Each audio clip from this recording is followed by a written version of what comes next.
Mesdames, Messieurs, je viens devant vous ce soir, comme je m'y suis engagé, toutes les semaines je le fais et je le ferai, afin de faire un point le plus précis possible de la situation épidémique dans notre pays et le point sur les mesures que cette situation nous impose de prendre. Je souhaite le faire comme le Président de la République et le Premier ministre me l'ont demandé, dans un souci de transparence absolue, cet exercice afin de vous donner des clés de lecture, des clés de compréhension, des clés pour saisir à la fois l'évolution épidémique et à la fois pourquoi nous prenons les mesures là où nous les prenons. Nous entrons dans une période dans laquelle il est plus que jamais nécessaire que chacune et chacun d'entre nous puissions bien mesurer où nous en sommes. Dans chacune des villes, dans chacune des métropoles, dans chacun des départements français, quelles mesures s'appliquent et quelles mesures sont susceptibles de s'appliquer dans les prochaines semaines en fonction de l'évolution de la situation. Soyons clairs, cette situation, elle continue globalement de se dégrader et la circulation du virus atteint dans certains territoires des niveaux tels que les conséquences sanitaires, et en particulier le niveau de tension hospitalière, que nous mesurons déjà et auxquels nous devrons faire face dans les prochaines semaines, exigent que nous prenions des mesures supplémentaires. Nous ne le faisons pas de gaieté de cœur. Nous le faisons parce que c'est nécessaire, et c'est d'ailleurs ce que font également nos voisins en Europe. Certains voisins, d'ailleurs, je pense notamment à l'Angleterre, vont par endroits encore plus loin. Nous ne découvrons pas cette situation. Tout cet été, j'ai indiqué que le virus continuait à circuler, qu'il restait toujours aussi dangereux. Il y a 2 semaines, le Premier ministre a fait part de la dégradation de la situation et a décidé de premières mesures sur certains territoires, Marseille, Bordeaux et la Guadeloupe. La semaine dernière, j'ai indiqué ce qu'il en était et quels territoires nous préoccupaient, avec en particulier Lyon et Nice. Aujourd'hui, nous nous inscrivons dans cette continuité avec des appréciations par territoire de la situation sanitaire et des mesures en conséquence pour réagir. Qu'en est-il aujourd'hui ? D'une manière générale, à l'échelle du pays, la circulation du virus continue à augmenter fortement. Le taux d'incidence, qui compte, vous le savez, le nombre de nouvelles contaminations par le virus par semaine, est en hausse constante. Il était la semaine dernière à 83 cas pour 100 000 habitants. Nous sommes ce soir à près de 95 cas pour 100 000 habitants et nous dépasserons sans nul doute les 100 cas pour 100 000 habitants dans les prochaines heures ou les prochains jours. Le taux de reproduction du virus, ce facteur R, que je vous ai déjà également présenté plusieurs fois, reste au-dessus de 1. C'est un indicateur qui montre la vitesse de circulation du virus, qui est un indicateur de l'évolution de l'épidémie. C'est le nombre de personnes qu'une personne malade va contaminer la semaine suivante. Je vous rappelle que ce R était beaucoup plus élevé lors de la première vague. Il était de l'ordre de 3, voire au-delà. Ce que vous voyez sur ce graphe, c'est qu'il y a plusieurs méthodes pour évaluer le facteur R, selon les admissions aux urgences, selon les appels à SOS médecins ou selon le nombre de diagnostics réalisés par test PCR. Mais ils peuvent varier, mais ils sont constamment au-dessus de 1. Ils sont peu au-dessus de 1, ces facteurs R, mais il le reste. Peu au-dessus de 1, ça veut dire que si nous réalisons encore quelques efforts dans notre quotidien, j'y reviendrai, et si nous adoptons les bonnes mesures là où c'est nécessaire, nous pouvons le faire baisser en dessous de 1 et ainsi réduire enfin la circulation du virus. Nous l'avons déjà fait collectivement au printemps dernier. L'autre indicateur, c'est le taux de positivité des tests. Je vous le rappelle, sur 100 tests réalisés, combien de tests reviennent positifs ? La semaine dernière, je vous ai présenté un taux à 5%. Il est ce soir à 6%. La circulation du virus n'est évidemment et malheureusement pas sans conséquences. La part des patients Covid dans nos réanimations a commencé à réaugmenter. Elle atteint désormais 19% au niveau national, c'est-à-dire qu'il y a plus de 950 patients atteints de coronavirus dans les réanimations françaises. La situation est préoccupante, également dans les services d'hospitalisation, où il y a près de 6 000 malades hospitalisés. Sur la seule journée d'hier, et d'ailleurs en moyenne, depuis quelques jours, nous comptons plus de 600 admissions par jour à l'hôpital et une centaine d'admissions dans les services de réanimation. Je vais vous donner le détail de la situation en Île-de-France afin d'illustrer l'inquiétude dont je vous fais part ce soir. Ce système de santé francilien, il est désormais fortement mis en tension. Il l'a déjà été au printemps dernier. La part d'activité liée au coronavirus aux urgences était en lente augmentation depuis la fin du mois de juin. Elle a doublé en 15 jours. Elle est passée de 2,2% à 4% de l'activité des urgences. Le nombre de patients hospitalisés au sein de la région est lui aussi en augmentation très rapide. On comptabilise près de 1000 hospitalisations pour coronavirus sur les 7 derniers jours, contre 460 la semaine précédente. Là aussi, un doublement. Plus marquant encore, sur les près de 2000 patients hospitalisés avec le Covid, 305 sont hospitalisés en réanimation, soit 27% de la capacité totale de réanimation de la région, contre 18% il y a une semaine. Au rythme actuel, avec environ 50 entrées par jour en soins intensifs, en soins critiques dans les hôpitaux parisiens de l'Île-de-France, contre une quinzaine par jour il y a une semaine, on peut s'attendre à ce que 40% des capacités régionales de réanimation soient utilisées pour des patients Covid d'ici au 10 octobre, 60% vers le 25 octobre et 85% aux alentours du 11 novembre. Sur la diapositive qui va s'afficher, vous avez la situation en région Auvergne-Rhône-Alpes. Qu'est-ce que c'est que cette diapositive? Elle est inspirée des modélisations de l'Institut Pasteur et tiennent compte de toutes les données dont nous disposons sur la circulation du virus pour pouvoir prédire par avance quel sera l'impact sanitaire à quelques jours et à quelques semaines. Ces modélisations, elles sont réactualisées chaque semaine. Elles ont été réactualisées hier et elles nous montrent que nous nous inscrivons actuellement dans la dynamique telle qu'elle avait été prévue par les premiers modèles d'il y a une semaine et il y a 10 jours. Et elle montre, si vous lisez bien ce graphe, que d'ici aux alentours du 10 octobre, nous aurions atteint, si la situation devait évoluer de manière constante, le seuil qui correspond aux capacités de place en réanimation dans la région, et quelques jours plus tard, un peu plus d'une semaine plus tard, le seuil maximal des places en réanimation dans la région Auvergne-Rhône-Alpes, quand bien même nous aurions augmenté ces capacités, ce que nous sommes en état de faire, j'y reviendrai. Si je vous montre cette diapositive, ce n'est pas pour faire peur outre mesure, ça reste une modélisation, mais c'est pour vous dire qu'il est encore temps d'agir et que les mesures que nous prenons, et j'y reviendrai tout à l'heure, ont pour objectif de faire mentir cette courbe, ou plutôt de sortir de cette trajectoire et de protéger nos hôpitaux et nos réanimations.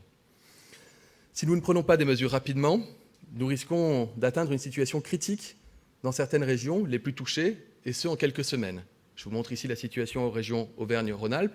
D'autres régions peuvent être soumises à un fort stress hospitalier et en réanimation. Et une autre différence, j'en ai parlé la semaine dernière, avec la première vague, avec le printemps dernier, c'est que nous ne pouvons pas nous permettre de déprogrammer massivement l'activité chirurgicale réglée. Parce qu'il y a d'autres malades que les malades qui ont le coronavirus. Il y a des malades qui ont un cancer qui doit être opéré, des malades qui doivent se faire poser des prothèses en orthopédie et qui ont parfois retardé leur opération suffisamment longtemps. Et puis il y a les activités de greffe.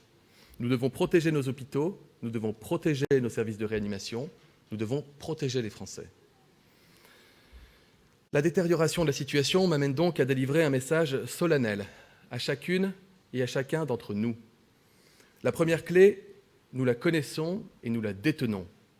Respect des gestes barrières, lavage des mains, respect des distances, port du masque et plus globalement, réduction des interactions sociales et vigilance collective, autant dans la sphère publique que dans la sphère privée. Je sais et je mesure pleinement les efforts que chacun d'entre nous réalise au quotidien. Mais on ne peut pas être extrêmement vigilant dans le métro, dans le bus, à son bureau, dans un commerce, et relâcher toute forme de vigilance quand on se retrouve dans un bar ou chez soi en invitant des amis ou au contact de sa famille. On en a tous envie, mais il ne faut pas céder à cette tentation. Il ne faut pas multiplier les dîners, il faut éviter de sortir plusieurs fois par semaine avec des personnes différentes. Encore une fois, si chacun de nous voit un peu moins de personnes par jour, fait un peu plus attention à la distance et au respect des gestes barrières, alors nous réussirons à vaincre ce virus. Certains pays ont parlé du concept de bulle sociale. C'est un peu le concept dont je vous parle ce soir, avec cet effort collectif qui est la clé de notre capacité à maîtriser le virus.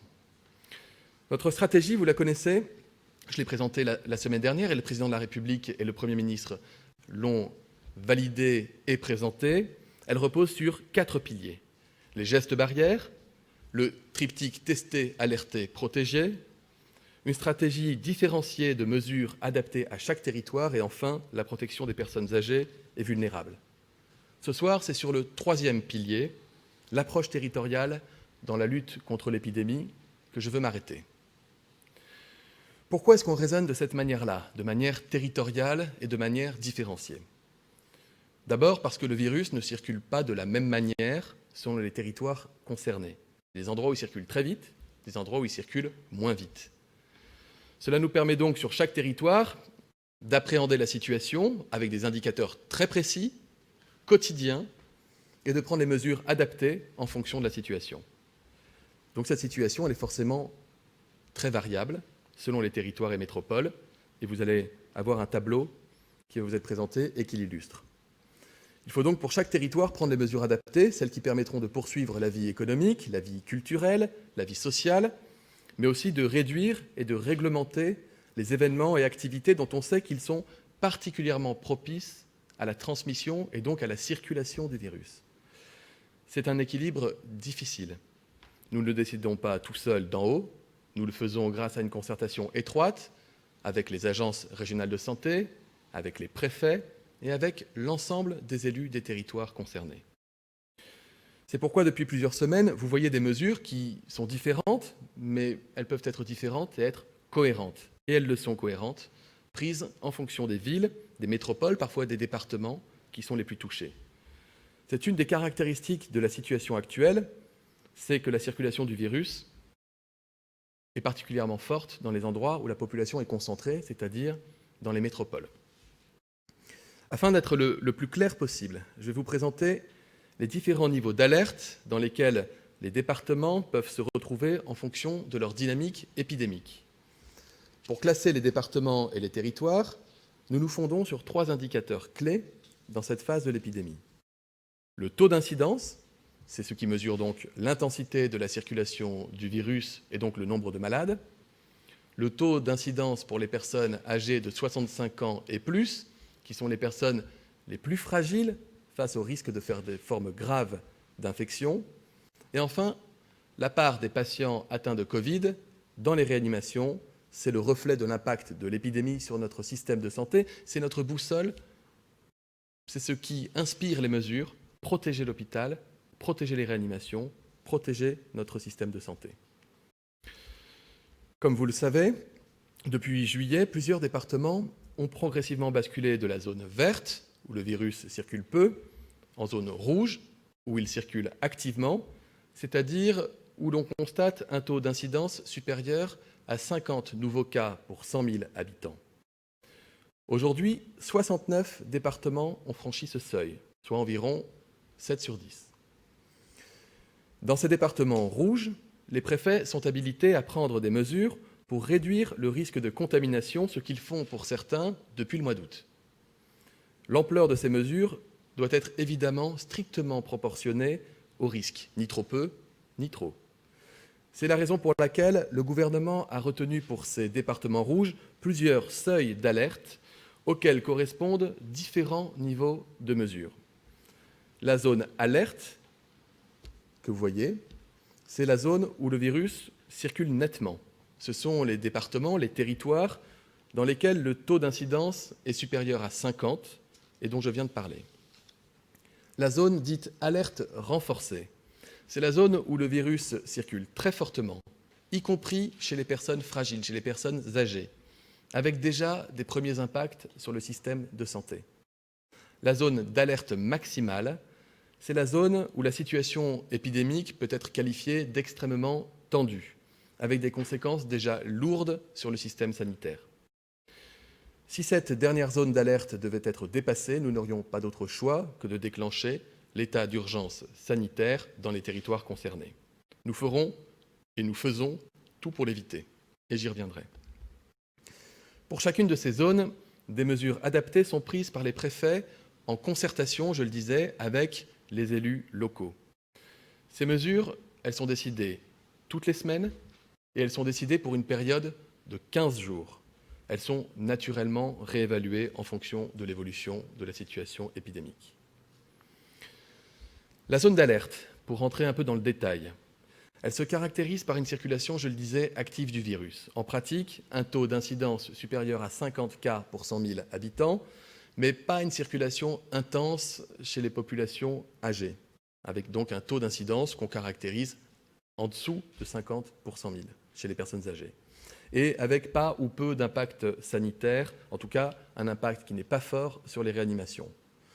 Dans l'ensemble de ces territoires, dans l'ensemble de ces départements, le préfet est néanmoins habilité à prendre toute mesure qui lui semblerait pertinente.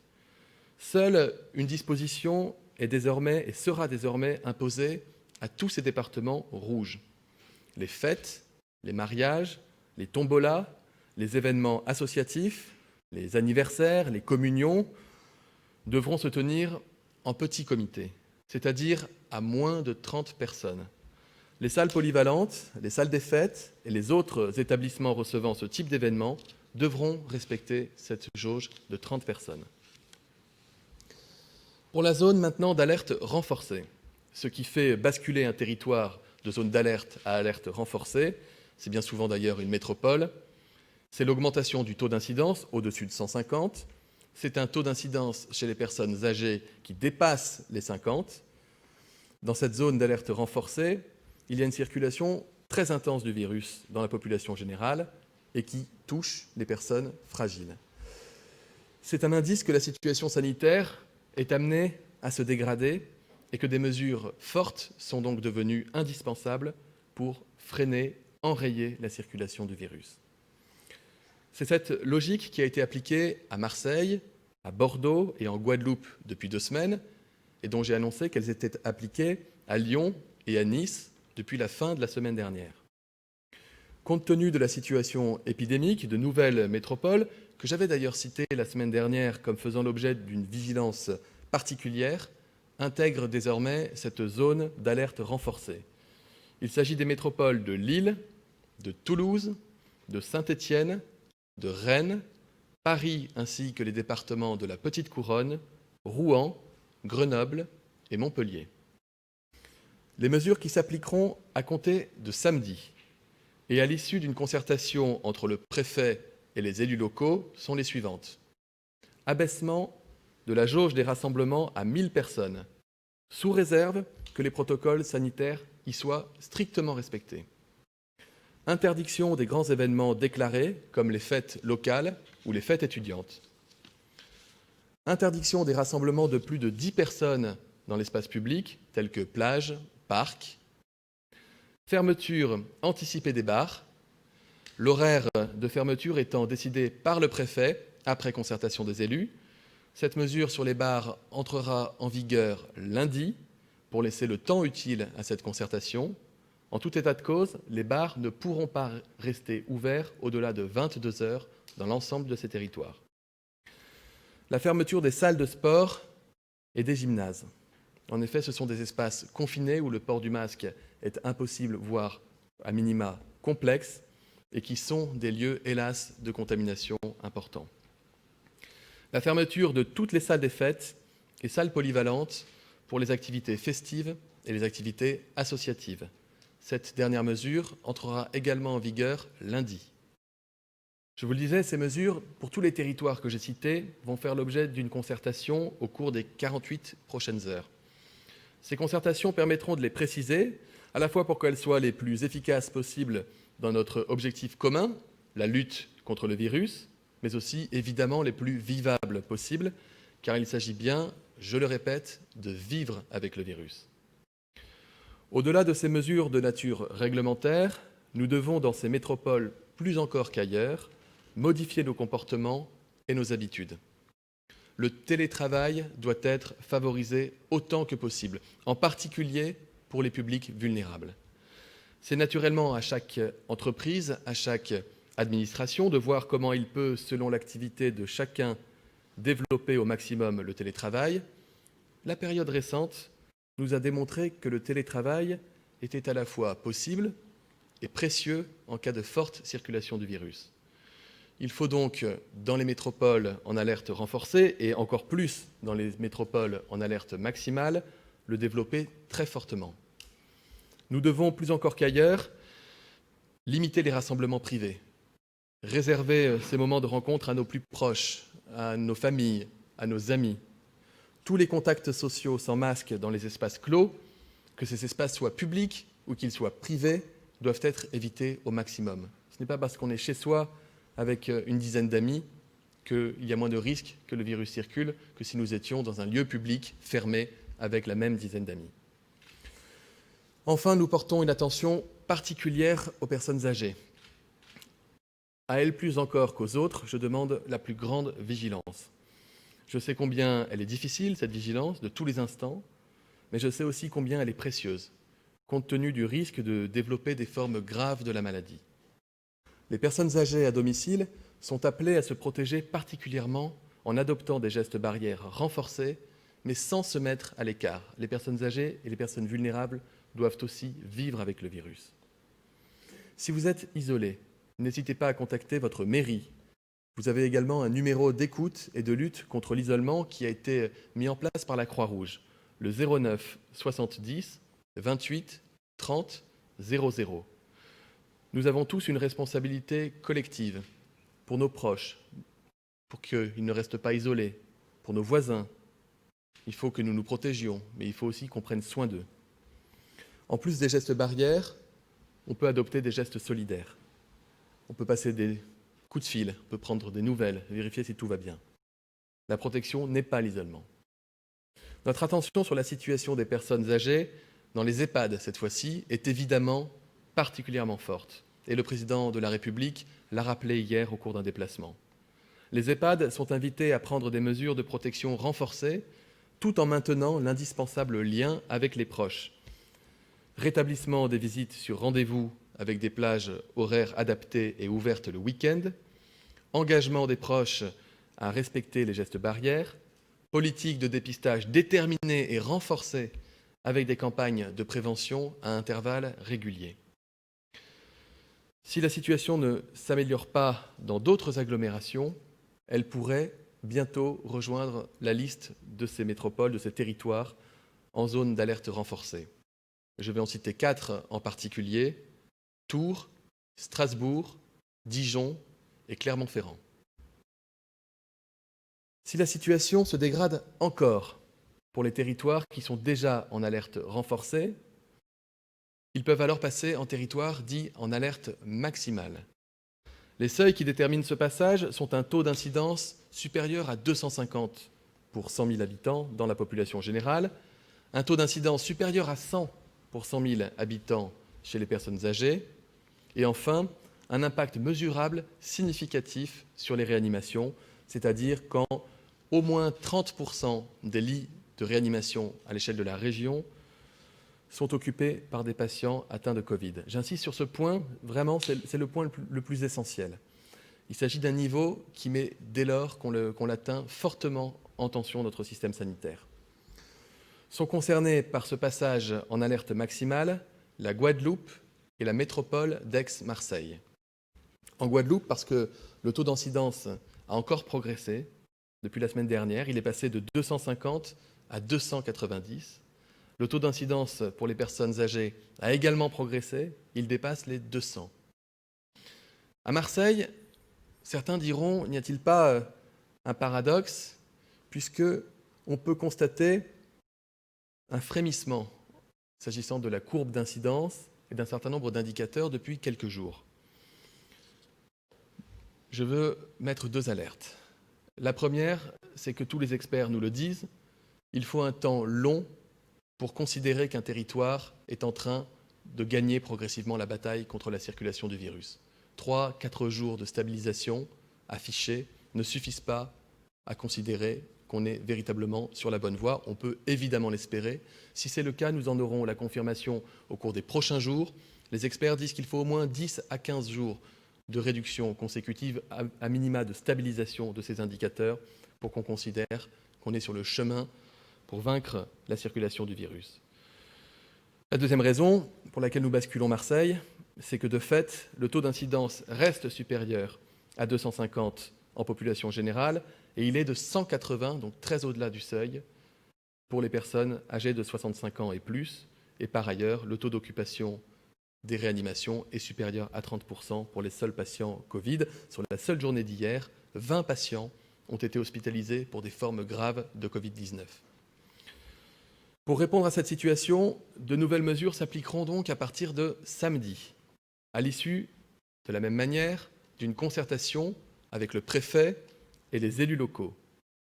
Ces mesures, j'ai conscience qu'elles sont difficiles, mais elles sont, et nous en sommes convaincus, nécessaires. Il s'agit tout d'abord de la fermeture totale des bars et des restaurants, de la fermeture de l'ensemble des établissements recevant du public, sauf s'il existe un protocole sanitaire strict déjà mis en place. À ce titre, les lieux culturels, comme les théâtres, les musées, les cinémas, disposent de protocoles sanitaires stricts et ne sont donc pas concernés par les mesures de fermeture. Et par ailleurs, nous incitons au maximum au télétravail pour l'ensemble des activités pour lesquelles c'est possible dans ces territoires. Ces dispositions, elles sont temporaires. Elles concernent donc des zones d'alerte renforcées, des zones d'alerte maximale. Elles sont malheureusement les seules de nature à limiter les contaminations. L'objectif est qu'elles ne durent pas plus de 2 semaines, le temps de freiner la propagation du virus. Elles impactent très fortement certaines entreprises, certains secteurs, notamment les bars et les restaurants dans les zones en alerte maximale. Toutes ces entreprises, les restaurants de Marseille, les clubs de sport, etc., seront financièrement évidemment soutenus. L'ensemble des dispositifs qui ont été mis en place au moment du confinement leur seront de nouveau ouverts. Fonds de solidarité, quel que soit le secteur d'activité, exonération des cotisations sociales, activité partielle sans reste à charge pour l'employeur. Le ministre de l'Économie et de la Relance, Bruno Le Maire, aura l'occasion d'y revenir très prochainement. Si toutefois, ce que évidemment nous n'espérons pas, mais si toutefois, malgré ces mesures, la situation sanitaire devait encore s'aggraver dans ces territoires, nous n'aurions alors pas d'autre choix que de basculer ces territoires concernés, en état d'urgence sanitaire. Nous ne pourrons pas faire autrement si les réanimations devaient se remplir et saturer. Vous pouvez le constater sur la carte, à date, aucun territoire national n'est concerné par ces mesures d'état d'urgence sanitaire. Par ailleurs, je précise que quelle que soit la zone territoriale concernée, nous avons pris en Conseil de défense et de sécurité nationale ce matin la décision que les enterrements ne seront pas concernés par une restriction ou une interdiction, mais à nouveau, je ne peux que vous inviter à la plus grande des vigilances. J'ai fait le choix aujourd'hui de vous présenter en détail le 3e pilier de notre stratégie face à l'épidémie de coronavirus, qui est notre approche déterminée nationalement, différenciée territoire par territoire, pour que chacun d'entre nous puisse comprendre la situation et ainsi renforcer notre vigilance. Si je devais résumer mon propos en quelques diapos, je vous dirais qu'il y a au total 69 territoires en France qui sont en zone de circulation active à compter de samedi, qu'il y a la bascule d'un certain nombre de métropoles en zone d'alerte renforcée et que la situation sanitaire reste en particulièrement inquiétante en Guadeloupe et à Marseille, et que des mesures complémentaires seront donc prises en conséquence dans les 48 heures. Je rappelle notre méthodologie, la façon dont nous prenons ces décisions, des décisions hebdomadaires qui sont appliquées pour au moins 15 jours avec des réévaluations à chaque fois que cela fera sens, à chaque fois que cela sera nécessaire, et à nouveau la méthode de la concertation qui est indispensable dans les territoires. Enfin, je voudrais terminer en rappelant les consignes qui concernent tout le monde, quelle que soit la zone dans laquelle nous nous trouvons, le respect des gestes barrières, le lavage des mains, la limitation des contacts et des rassemblements, et je le redis, y compris dans la sphère privée, réduisons nos contacts sociaux, réduisons notre bulle sociale. Et le renforcement de la protection des seniors et des personnes âgées, vulnérables, qu'elles soient à domicile ou qu'elles soient en EHPAD, en rappelant que la protection ne signifie pas la solitude et l'isolement. Hors de question d'en arriver à ce type de situation. Je vous remercie et je vais maintenant prendre, je crois, des questions qui ont été...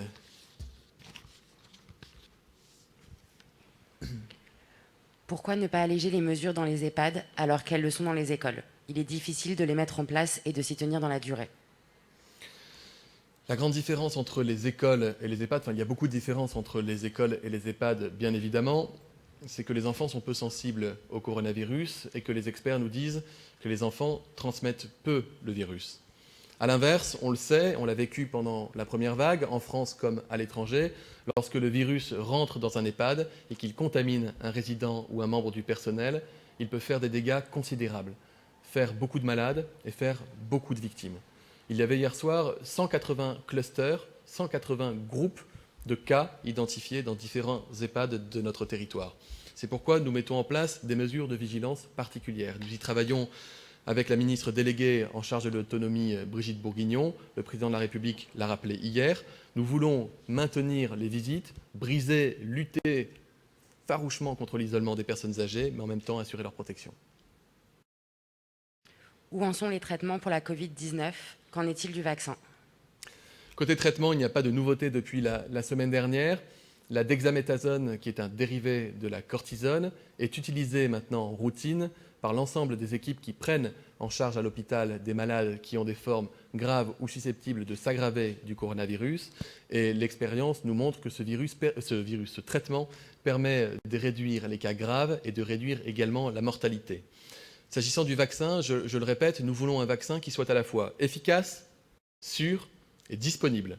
La disponibilité, elle est travaillée à l'échelle de la Commission européenne qui passe des commandes et des précommandes avec l'ensemble des laboratoires qui sont susceptibles d'identifier un vaccin à la fois sûr et efficace. Et lorsque ce vaccin existera, lorsque la recherche aura abouti, et je souhaite que ce soit évidemment le plus tôt possible, nous parlerons de la façon de vacciner et de protéger la population française. Comment assurer qu'on ne fasse pas la queue trop longtemps quand on a besoin de se faire tester? C'est un point essentiel dont j'ai beaucoup parlé la semaine dernière avec des annonces que je rappelle. La priorisation de l'accès aux tests diagnostiques pour les personnes qui sont symptomatiques adressées par leur médecin, pour les personnes qui sont cas contact identifiées comme telles ou par le médecin de l'assurance maladie ou par les équipes de l'agence régionale de santé ou par le biais du logiciel Stop Covid pour les personnes qui ont eu la bonne idée de le télécharger. J'en rajoute une couche, c'est important de télécharger cette application qui rend service véritablement. Et pour les professionnels de santé ainsi que les professionnels du domicile, notamment les aides à domicile. Je l'ai annoncé la semaine dernière, j'ai demandé aux agences régionales de santé de travailler à cette priorisation avec l'ensemble des laboratoires qui sont mobilisés sur tout le territoire national. Je rappelle qu'ils réalisent plus d'1,2 million de tests par semaine désormais. Et j'ai pu me rendre lundi sur ce qu'on appelle un Barnum. C'est une opération de test grandeur nature à l'extérieur des hôpitaux et des laboratoires. C'était à Mantes-la-Jolie, où chaque Barnum en Île-de-France sera capable de faire jusqu'à 500 tests par jour. Il y en a 20 au total en déploiement en Île-de-France, c'est-à-dire 10 000 tests par jour, réservés au seul public prioritaire. Ils sont ouverts de 8 h du matin à 14 h. Et les premières données dont je dispose, notamment un Barnum dans le 13e arrondissement de Paris et un autre Barnum à Trappes, où des centaines de prélèvements ont été réalisés les premiers jours. Les résultats de ces tests ont été obtenus dans les 24 heures qui ont suivi. C'est ainsi que nous devons fonctionner. Il est impératif que les personnes symptomatiques, que les cas contacts et les autres publics prioritaires aient un accès facilité aux tests avec des résultats dans les meilleurs délais.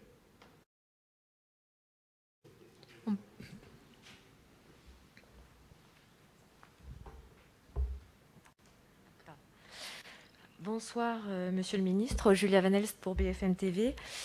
Vous l'avez largement expliqué, on voit que la situation se dégrade dans plusieurs territoires et métropoles. À l'heure où je vous parle, est-ce qu'aujourd'hui, vous pouvez nous confirmer qu'il n'y aura pas de reconfinement même locales, dans ces territoires, si la situation venait à se dégrader à nouveau? Votre question est parfaitement légitime, si je puis me permettre de la caractériser ainsi, d'autant qu'on voit que certains pays autour de nous sont amenés à mener des actions de reconfinement localisées. C'est le cas notamment dans de nombreux quartiers de Madrid, en Espagne. Nous faisons tout pour ne pas en arriver à des mesures de confinement, même partielles et même localisées, même territorialisées. Pourquoi nous prenons des mesures qui sont des mesures fortes et encore une fois qui ont un impact sur le quotidien des Français qui vivent dans ces territoires? C'est pour casser les chaînes de contamination, c'est pour casser la dynamique virale avant que les systèmes sanitaires, avant que les systèmes diagnostiques et de prise en charge soient totalement dépassés. Ce n'est pas le cas aujourd'hui. Nous sommes encore dans un objectif de maîtriser l'épidémie. Nous ne sommes pas dans la situation du printemps dernier et donc nous n'envisageons pas de confinement. Vous avez noté que nous sommes en capacité de déclencher un état d'urgence sanitaire dans des territoires si d'aventure, malgré toutes les mesures qui ont été mises en place, eh bien, l'impact sanitaire était trop important. Cet état d'urgence sanitaire peut s'accompagner d'autres types de mesures. Nous n'envisageons pas de reconfinement généralisé et nous ne souhaitons pas tendre vers un confinement, quelle que soit sa forme. C'est pour ça que nous devons être extrêmement attentifs et extrêmement vigilants. Oui, bonjour, s'il vous plaît, Angela Charlton de l'agence de presse AP. J'ai une question concernant Roland-Garros. Dans votre travail de pédagogie, vous parlez beaucoup de cohérence, mais pourquoi il y a une incohérence avec Roland-Garros qui ouvre dans quelques jours? Il y aura un brassage de foule tous les jours pendant 15 jours. Les groupes de plus de 10 personnes, les gens qui mangent et boivent debout, etc. Donc, pourquoi les spectateurs là-bas auront les règles différentes que celles où que le public français dans les ou le public dans les autres endroits de Paris? Ou est-ce qu'il y aura les changements des règles pour Roland-Garros suite à votre annonce ce soir? J'ai annoncé qu'il y aurait une concertation pendant 48 heures entre le préfet, et donc le préfet de police de Paris en l'occurrence, et les élus, pour déterminer les conditions d'application des règles que j'ai annoncées, parmi lesquelles il y a une jauge maximale à 1000 personnes pour des grands événements. Donc cette concertation, le résultat de cette concertation, vous l'aurez lorsqu'elle aura eu lieu. Votre question est tout à fait juste, vous pourriez m'interroger sur d'autres événements.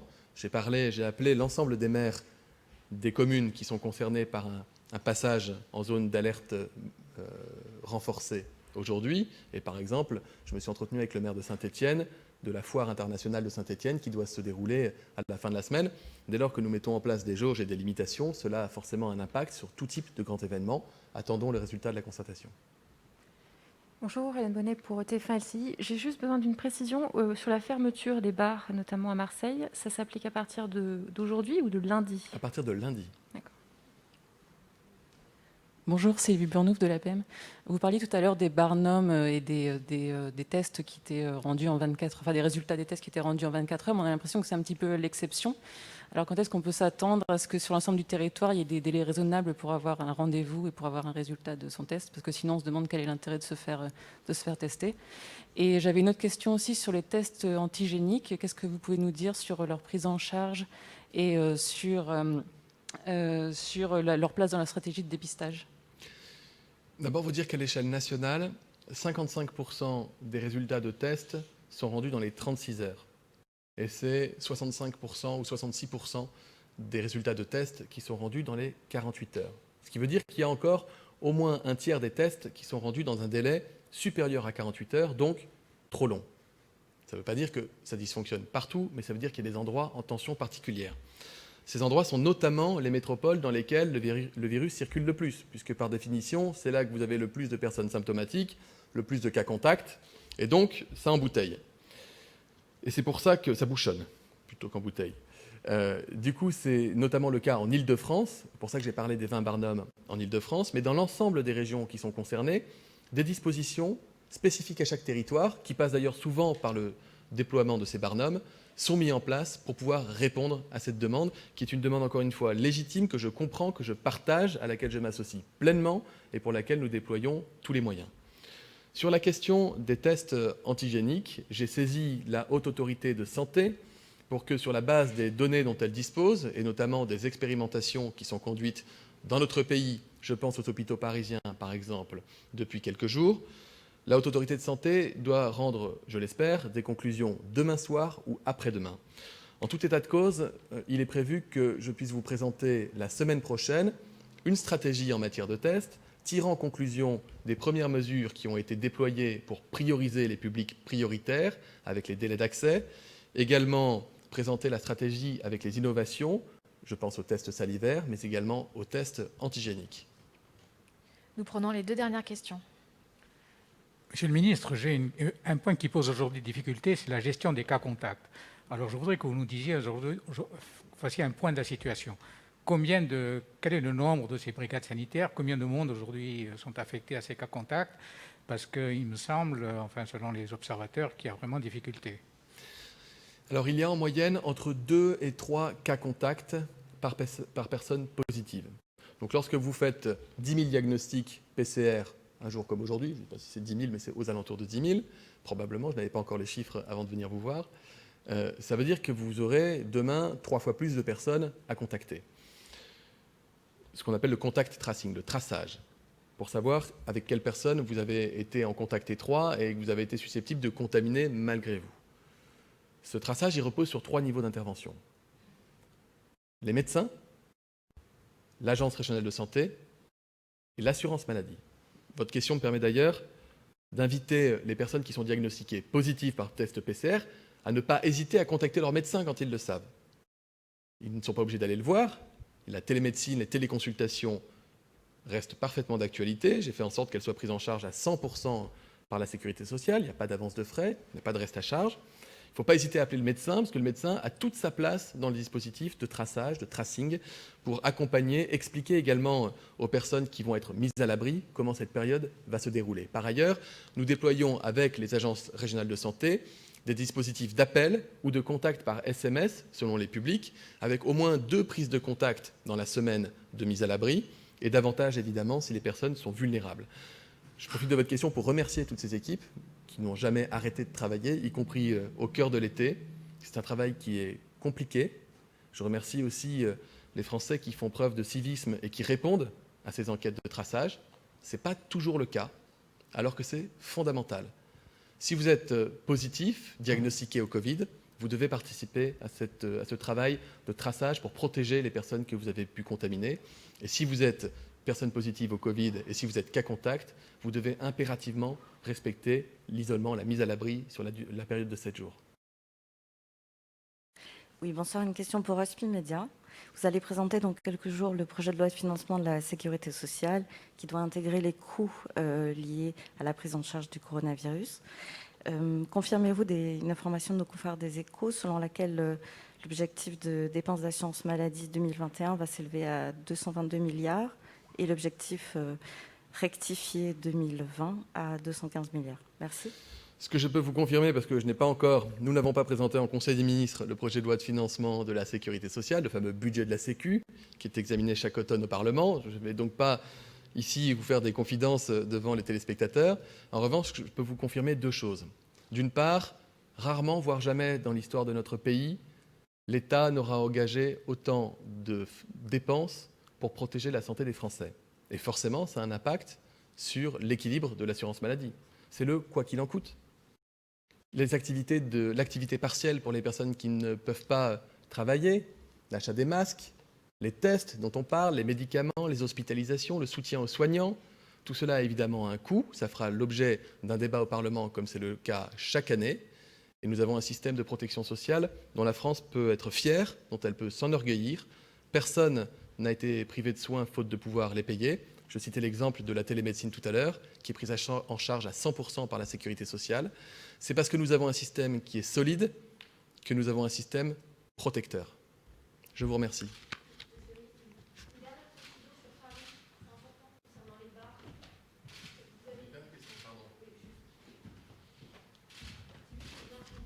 Dites-moi.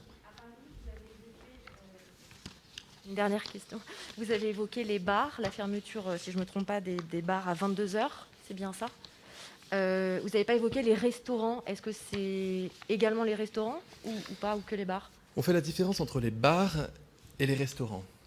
Les difficultés que nous avons constatées, et notamment au cours de l'été, vous savez qu'il y a des mesures qui font qu'on ne peut pas se tenir debout sans masque dans un bar. On doit mettre son masque même lorsqu'on va se déplacer pour aller se laver les mains ou aller aux toilettes ou aller passer des commandes.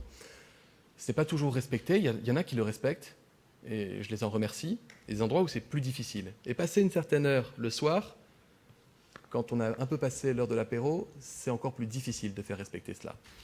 Et il y a des études qui montrent, notamment des études internationales, que parmi les personnes contaminées, un plus grand nombre avaient fréquenté un bar les jours précédents. C'est un facteur différenciant entre les personnes qui ont été contaminées et celles qui ne l'ont pas été. Pour les restaurants, la situation est différente. On voit moins de gens debout à l'intérieur d'un restaurant. Il y a moins de brassage, y compris lorsque la nuit profonde est tombée.